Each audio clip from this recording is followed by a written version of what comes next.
we have our ups and downs in life.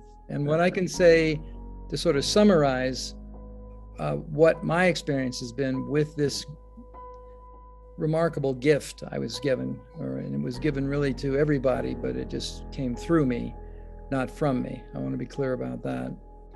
That as the originator of PSYCH-K, what I could really say, but it confuses people, it was the original conduit for it, not the origination point.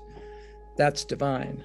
And that changed my life just on that day. In December 11th of 1988 was the day the first balance was transmitted through me. It was the core belief balance, by the way. And so it was complicated enough that I knew I couldn't have made it up.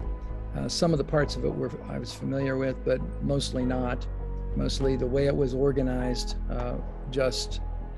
I marveled at it.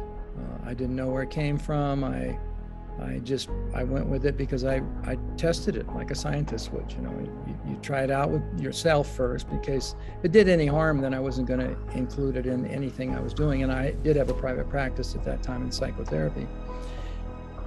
So I would say that the net effect of all the years I've had PSYCH-K in my life and have done it is that the scale of ups and downs, which is really another way to say living in duality. The word up doesn't have any meaning unless there's a down in relationship to it. Joy doesn't have any meaning unless there is something that's not joyful. So you have a comparison. Otherwise, the words and the language, which is based on duality, have no meaning for us. So I would explain it this way. Over the years, one balance at a time, I noticed that my highs in life, which had kind of a capstone on them, I could get so happy, and then my mind would say, oh, well, you don't deserve any of this stuff, and all the negative self-talk was there. And the lows were pretty low. They were times when I really didn't think I wanted to be here.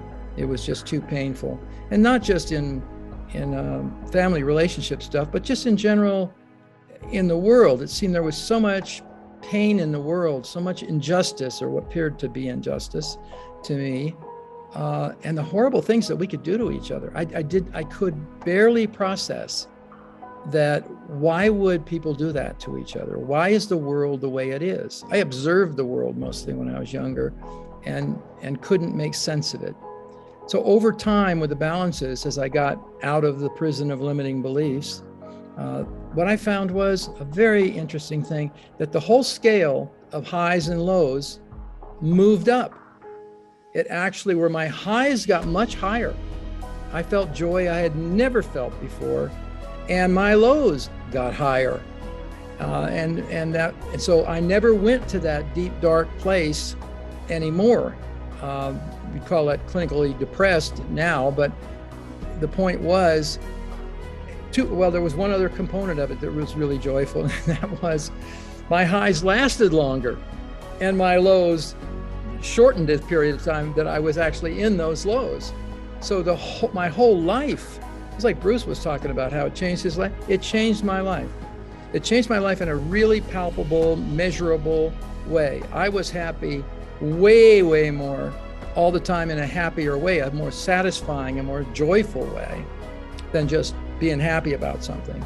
And the lows were much higher and much shorter periods of this low feeling. So this just opened a storehouse of potential and possibilities for me.